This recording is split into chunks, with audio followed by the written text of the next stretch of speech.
ดอกบัวตองนั้นบานอยู่บนยอดดอย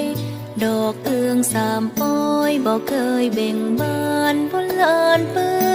นดินไม้ใหญ่ไพรสูงนกยูงมาอยู่กินเสียงซึ่งสลอจอยซอเสียงพินผู้กับแดนดิน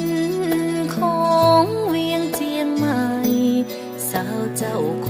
วรภูมิใจบ่ลืมว่าเฮาลูกแม่ระมิน